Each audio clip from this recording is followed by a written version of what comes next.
A ver, déjenme ver aquí. Método de... Ya.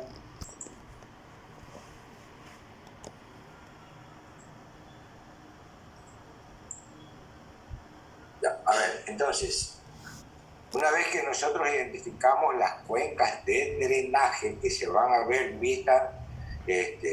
visto interrumpidas por la vía, entonces tendríamos que, ¿qué haríamos, señor Donoso, si estamos interrumpiendo un sistema de drenaje? ¿Qué tendríamos que hacer? Si estamos interrumpiendo un sistema de drenaje, tendríamos que hacer que un puente, una alcantarilla. Eso, ¿no? Claro, tenemos que hacer una obra de ingeniería para el patrón de drenaje natural, ¿sí o no? Entonces, como estamos en la etapa preliminar, preliminar, ¿no? Vamos como resultado de esto, vamos a llegar a un nivel de diseño preliminar. Después de que hagamos todo este análisis, recién vamos a alcanzar el diseño preliminar, ¿sí o no? Entonces vamos a ver un método que nos va a dar una idea. No es que vamos a diseñar las alcantarillas con este método, solamente nos va a dar una idea de cuál sería la tipología de la estructura de drenaje que necesitamos para ese camino.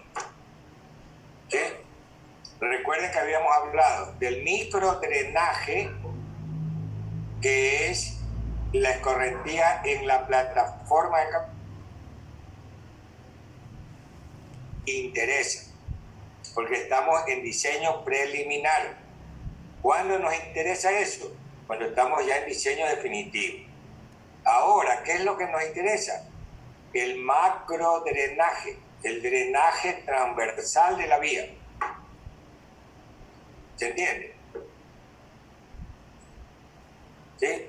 Y no la vamos a diseñar, solamente vamos a evaluar qué tipo de estructura se puede implementar en ese sitio donde nosotros estamos interrumpiendo el patrón de drenaje natural.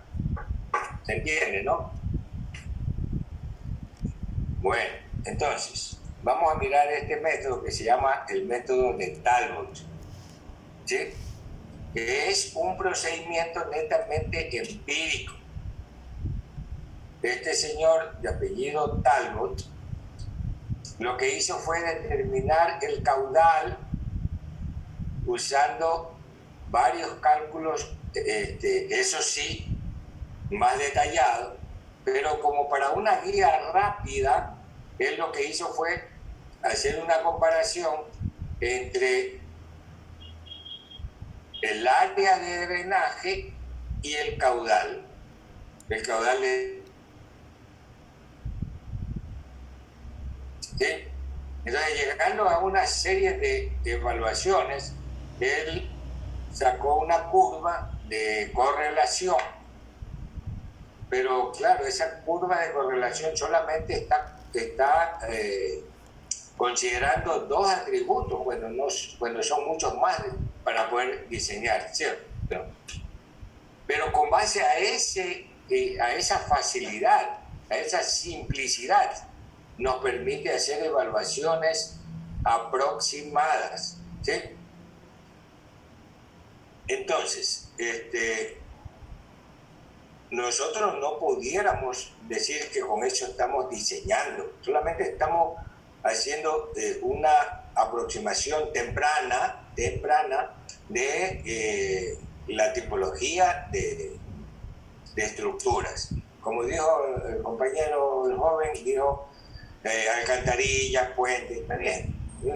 Puede ser alguna otra que se nos ocurra hacer, pero en principio son esas, ¿verdad? Un puente, una alcantarilla, un paso mojado, un badén, algo como para que se pueda restituir, para que el agua pase sin causarnos daño. si nosotros le damos a la vía insuficiencia de drenaje, ¿qué podría pasar? A ver, ¿qué me dice Lisbeth? ¿Qué podría pasar si la vía tiene insuficiencia de drenaje transversal? Tendríamos problemas o sea, en el diseño de la carretera. Ya, pero ya sabemos. ¿Pero cuál problema tendría? A ver, imagínense que... Y como usted quería ahorrar para gastar menos, entonces se le ocurrió, ya no, echémosle la culpa a Carla, ya. Entonces Carla, para ahorrar, pone un tubito así chiquitito, ¿ya?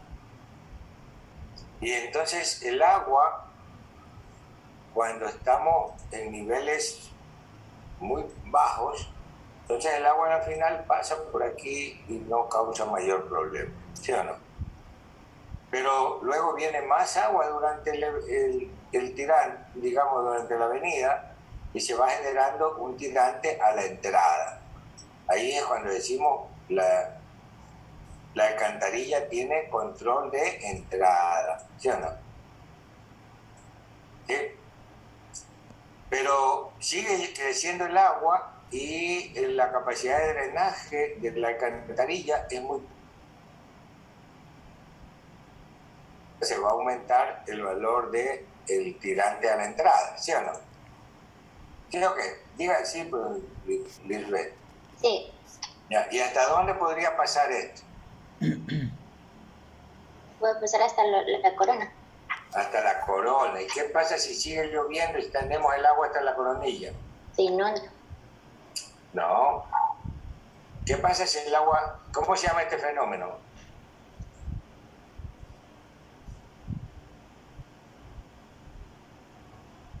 Lo sobrevierte, le pasa por encima el agua. Y al hacer el sobrevertido, esta pendiente muy alta lo va a provocar es una erosión. Y entonces simplemente se erosiona y se destruye el área, el área de la plataforma, ¿no? Fallan los taludes y se genera un grave problema.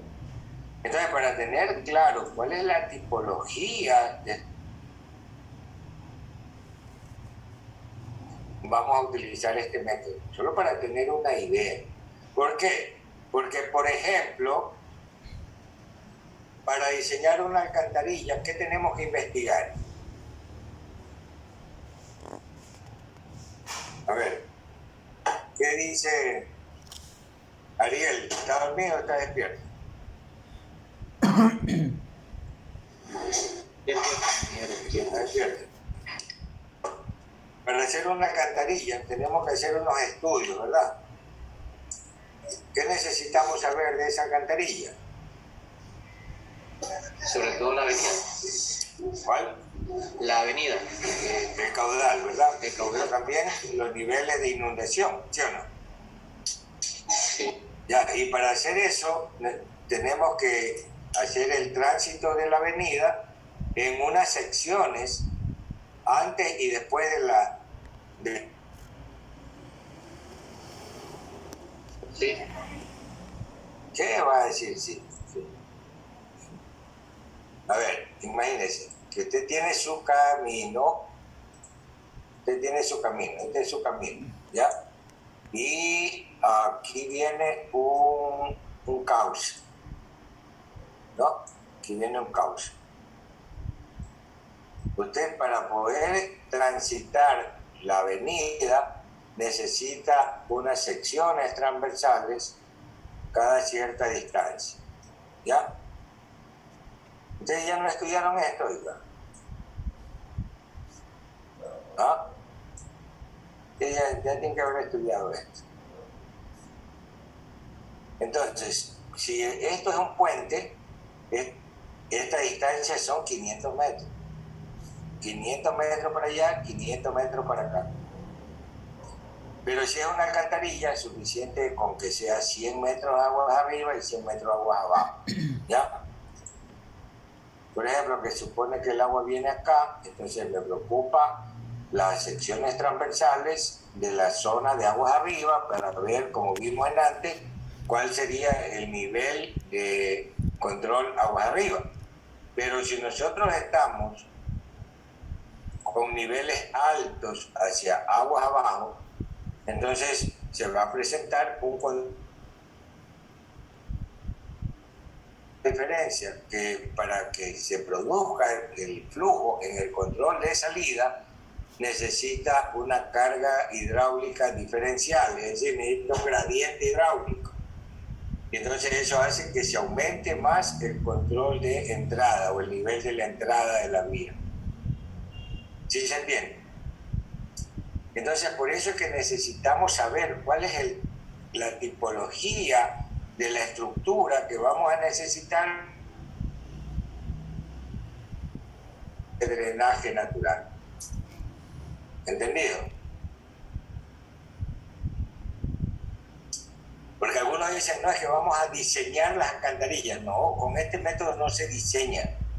Con este método solamente se estima tempranamente la tipología de la estructura de macro drenaje, del drenaje transversal.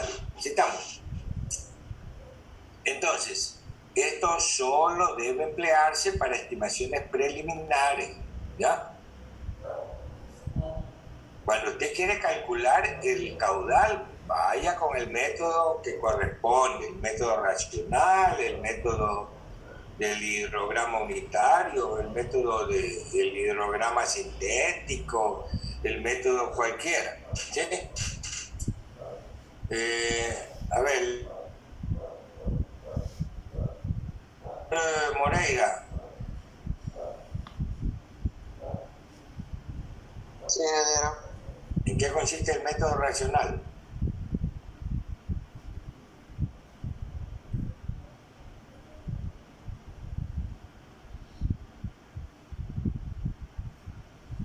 ¿Para qué sirve el método racional? A ver. No recuerdo, ingeniero. Ya. Señor.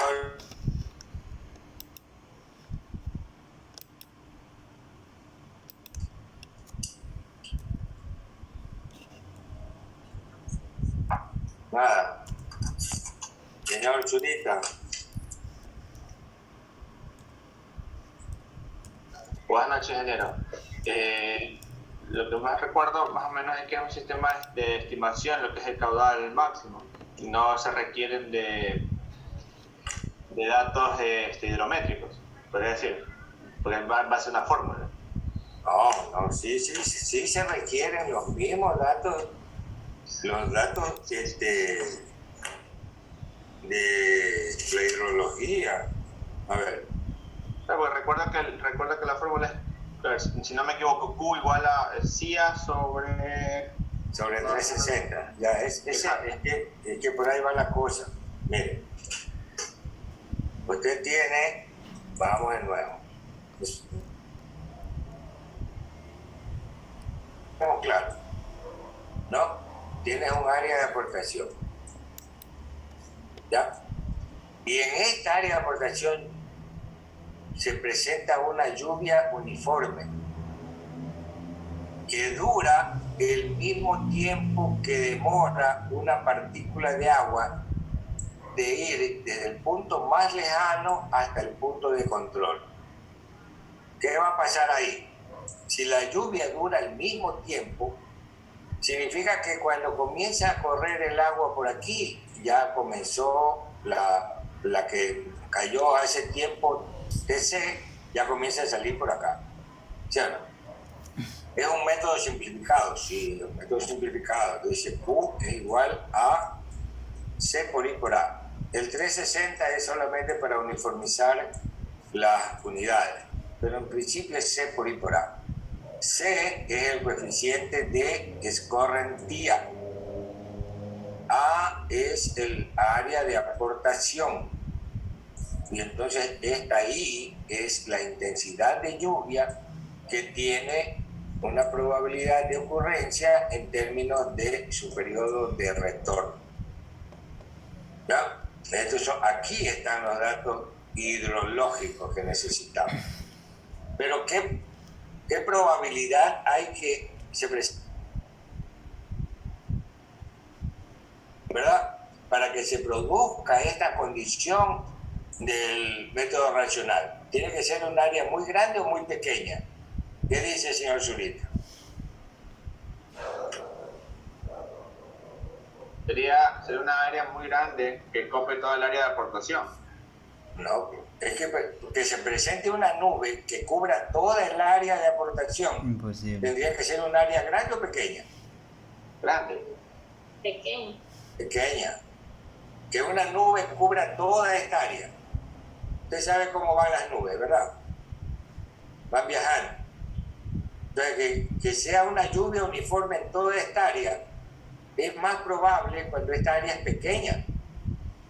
Por eso es que el método racional se limita a unas 100 a 200 hectáreas. ¿Cuánto es 100 hectáreas? 1 kilómetro cuadrado.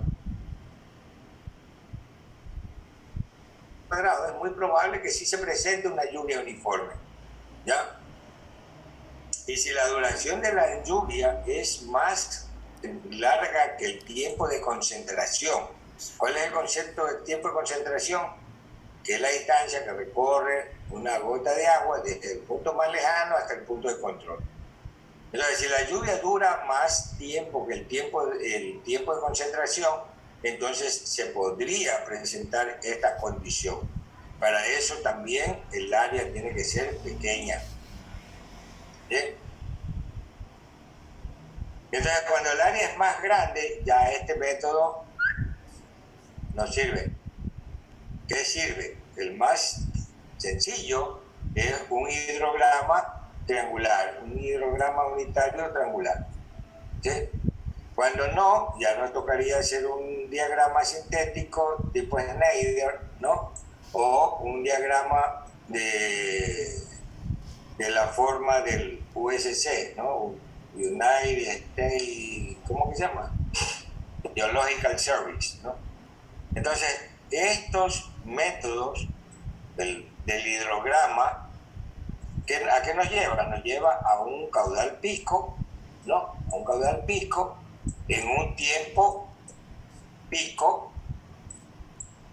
y ese tiempo pico es una función del tiempo de base, ¿sí o no? Y ese tiempo de base es el tiempo de duración íntegro de la tormenta, pero hay un tiempo de retardo entre la lluvia que cae y la escorrentía que se produce. Entonces, el tiempo de retardo sería el centroide del dietograma de lluvia con respecto a retardo. ¿Sí o no? ¿Quién fue su profesor de hidrología, Lisbeth? El ingeniero Brapi. Ahorita lo voy a llamar porque no sabe ni pote de esto. ¿Ah? ¿Qué le digo? ¿Que no le enseñó? No, él sí enseñó. Sí le enseñó esto que estamos hablando.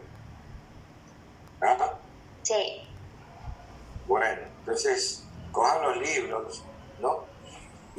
Y ustedes evalúan el área de drenaje y en función de esa área de drenaje vamos a estimar la estructura, ¿verdad? Las principales fórmulas empíricas para determinar el área hidráulica, es decir, el área de la estructura que se necesita para restablecer el patrón de drenaje, son, entre otras, la de Talbot. ¿Sí? Y la de Talbot es la más sencilla de todas, porque no necesitamos mucha precisión, porque estamos estimando. ¿Sí? Entonces, Talbot es la que da resultados más aproximados al promedio de los otros modelos que se utilizan. Entonces, la ecuación de Talbot es muy sencilla, 0,183 cuando estamos hablando de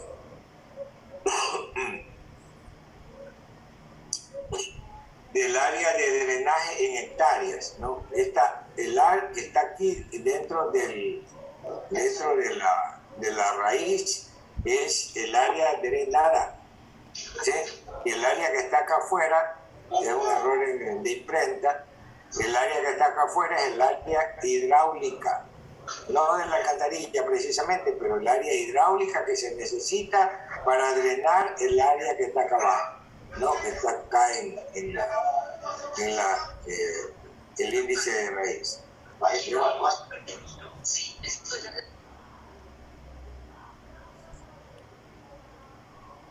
Ya, entonces, la fórmula de Talbot fue deducida para ciertas condiciones, ¿no? Son cuencas de aportación de Estados Unidos y el señor ahí sacó su aparato ese, ¿no? Nosotros tendríamos que hacer un análisis, que de hecho sí lo hay, ¿no? Con el INAMI, pero es un poco más complejo, ¿sí? Hay una curva para el INAMI que determina el caudal en base al área, la misma cuestión de acá, pero está en base a unos ábacos, ¿ya? Pero esta fórmula es muy sencilla. ¿Qué les digo? Que no me interesa mucho el resultado, porque lo que me interesa es saber cuál es la tipología de las estructuras de drenaje, ¿no? Entonces, básicamente definimos el coeficiente de escurrimiento, ¿no? Y básicamente tenemos una tabla de valores muy sencilla: terreno plano, terreno ondulado, lomerío fuerte, montañoso, ¿no? Estos son los valores que utiliza la fórmula de Talbot, ¿no? Pero estos están hasta 20.000 hectáreas. Esto es el rango donde lo utilizó la fórmula este señor Talbot, ¿no? El drenaje, basta con calcular el área necesaria que dice la fórmula de Talbot y hacer las siguientes operaciones. Miren lo que dice, ¿no? Si tuviéramos un área de 100 metros cuadrados, ¿verdad? Suponiendo una altura de la obra de drenaje de unos 5 metros, tendríamos una batería de 4 por 5 por 5, ¿sí o no? 100 metros cuadrados de alcantarilla. Hasta ahí sería una batería de alcantarilla bastante fuerte, pero viable. Si es más de 100 metros cuadrados el área hidráulica que se requiere para restituir el drenaje, entonces podría pensarse ya en un puente que con una altura aproximadamente de 5 metros para paso del agua, tendría entonces una longitud de unos 20 o 25 metros. Entonces, esas son las evaluaciones que necesitamos hacer, sencillas, porque estamos en el nivel preliminar. ¿Citamos? Este documento también está en la hoja, en el aula, ¿verdad? Y lo pueden revisar. Entonces, con todo esto, estimados jóvenes, ustedes van a ir al aula virtual y van a encontrar que hay una tarea que dice avance del 50% del estudio de selección de ruta. Está puesta en principio para el día 20 de diciembre y ya no va a haber más entrega que esa. La otra es ya la entrega al 100%, ya lo habíamos visto eso, ¿no? Entonces, el trazado con línea de ceros, 20% de la nota, identificación de POT positivo, el estudio geológico de la ruta con descripción del ambiente geológico, 10%, ya va 40%, estudio preliminar del drenaje, o sea, cuencas de aportación con el método de Talbot, 30%, índice de susceptibilidad al deslizamiento con el método Mora-Barson, 30%. Hasta ahí el contenido del 50%. ¿Sí? las evaluaciones a partir de esto. ¿Por qué es importante que tengan eso? Porque a partir de esto que van a hacer las evaluaciones. Van a saber cuánto es la longitud que realmente van a proponer como el del trazado, van a sacar en el perfil longitudinal en función de la pendiente máxima, cuánto es la longitud por kilómetro, la altura de corte y la altura de relleno, y todas esas evaluaciones que habían. Para que se entienda un poco más esta problemática que nos estamos enfrentando, ustedes deben saber que en el plan analítico tenemos como fecha de entrega de esta unidad, ¿verdad? El día 3 de enero. Esa es la fecha de entrega de la unidad 1.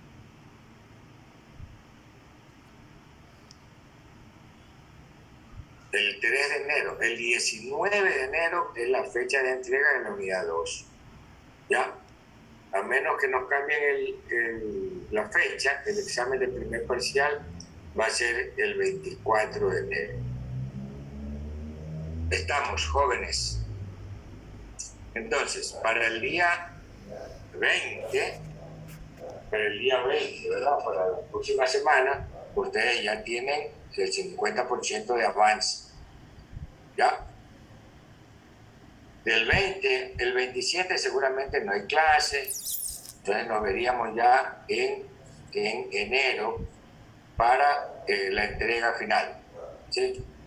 A la final ni siquiera el 3, sino el 5, creo que, déjenme ver cuándo es que cae diciembre. Está con resaca, a la final hasta el 5 podemos esperar. ¿Qué dice don Joffre? Como máximo sería entonces hasta el 5 de enero. Podemos reunirnos el 3 como para ver si ya está hecho el avance y ahí ponemos la tarea para el 5. Cuidado, se descuidan y van a dejar las cosas para última hora y no van a tener buen desenlace.